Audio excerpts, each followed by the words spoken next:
Hi, I'm Dr. Sunny Cook, the Superintendent President of MiraCosta College and co-chair of the Task Force for Strong Workforce. I'm happy to have a chance to talk to you about how career and technical education is adopting a regional approach in order to build more effective workforce development programs.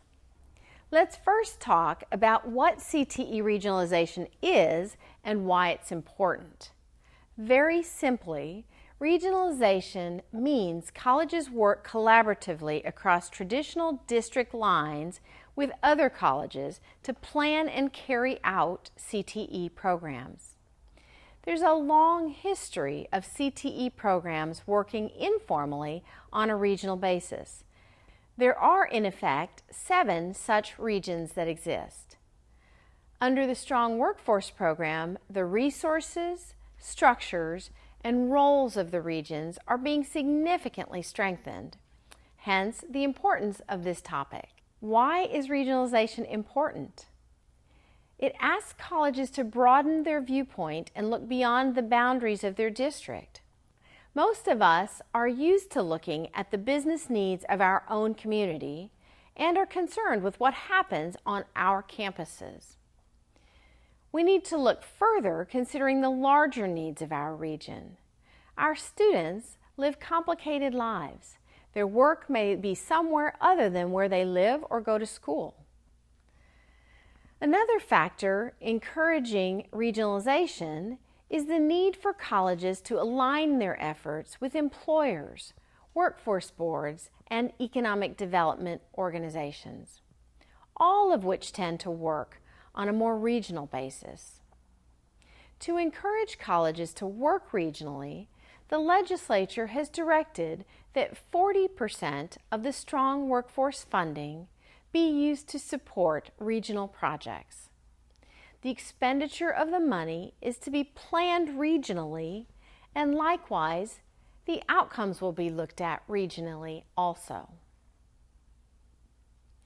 Approaching programming on a regional basis is new to many of us, but it offers opportunities we've not had before.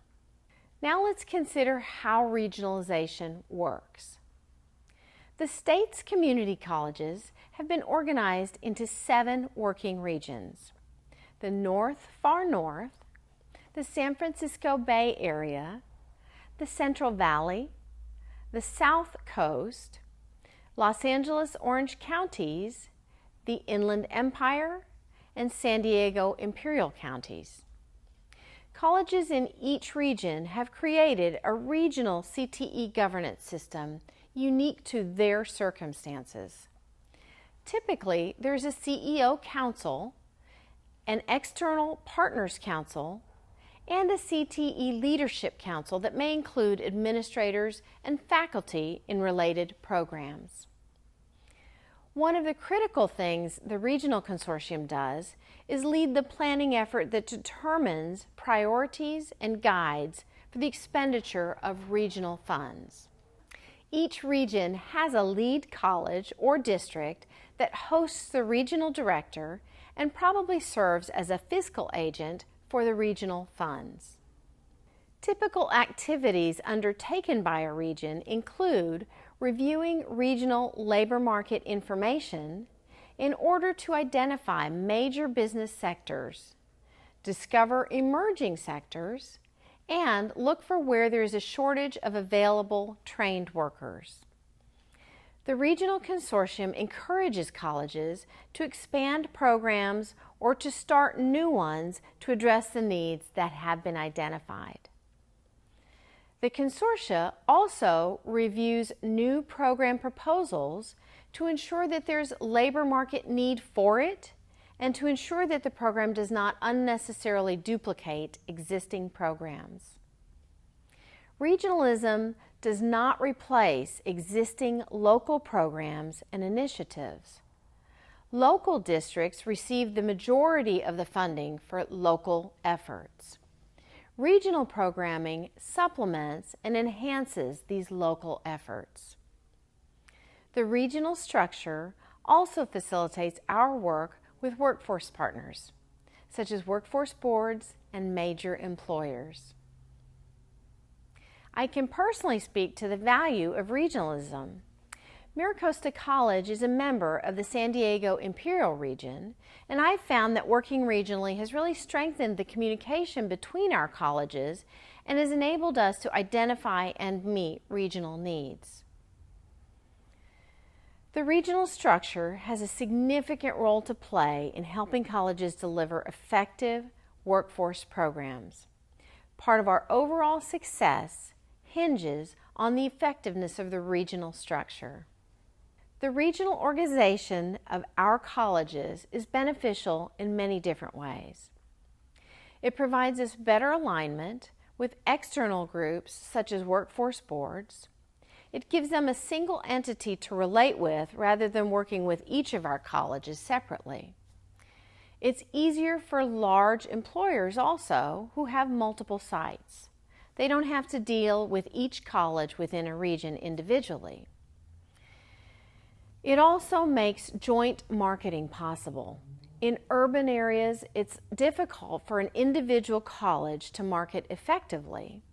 Working on a larger scale allows us to leverage marketing dollars more wisely. Professional development can also be approached regionally.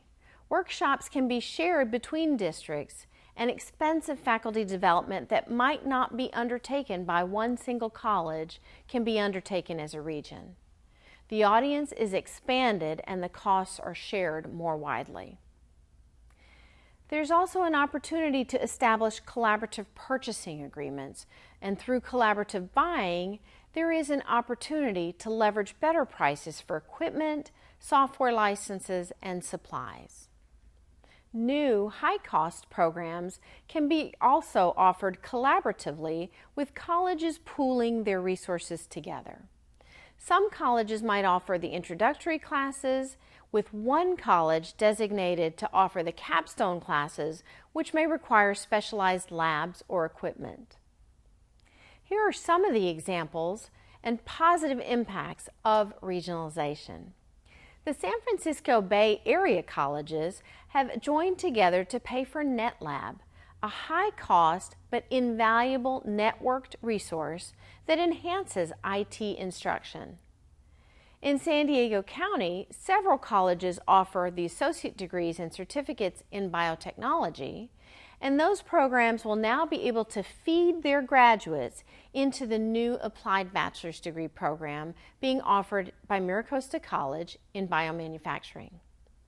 In the San Jose area, several colleges have joined together to form a public safety academy that offers better training facilities and more advanced curriculum than any one college could do on its own. In Los Angeles County, Glendale and Mount San Antonio colleges have collaborated on an advanced manufacturing program. In the Central Valley, several colleges joined forces to win a major federal grant that is enhancing the workforce programs of all of the colleges.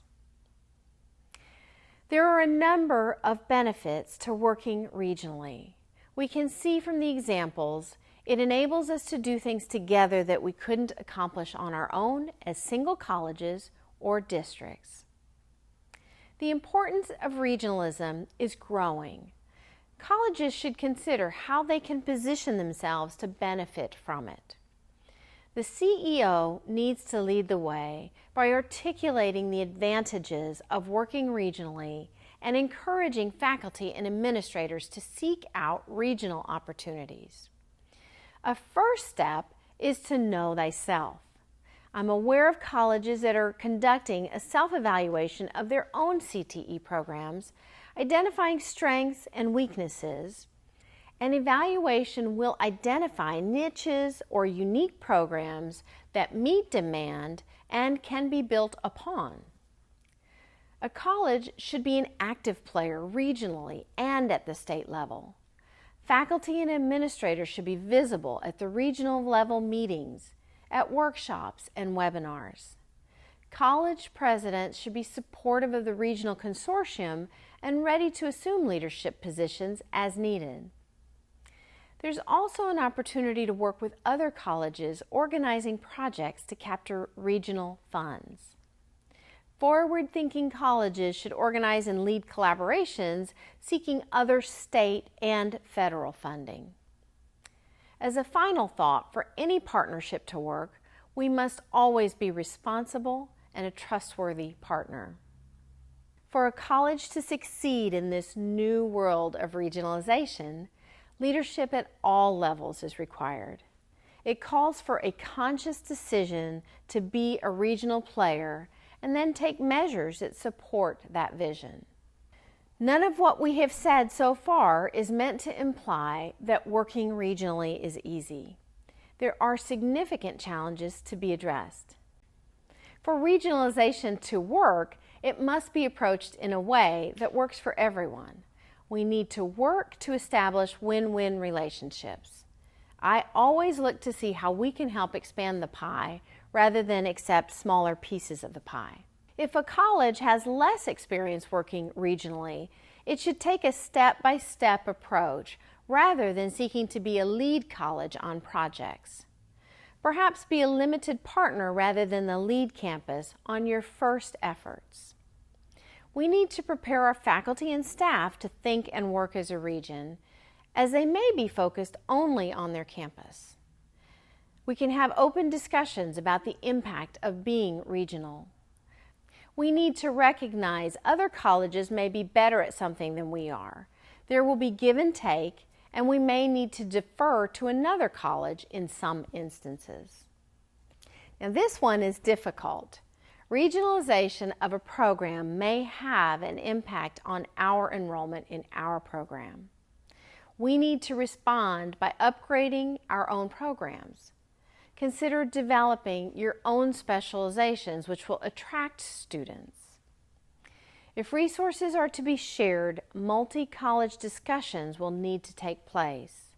And in those discussions, we need to find the balancing point between advocating for our campus and recognizing the needs of others.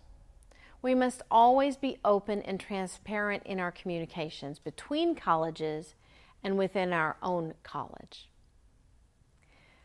While many will approach regionalization with understandable caution, it is the future, it offers new opportunities, and most of all, it will help us meet the needs of our students and our communities.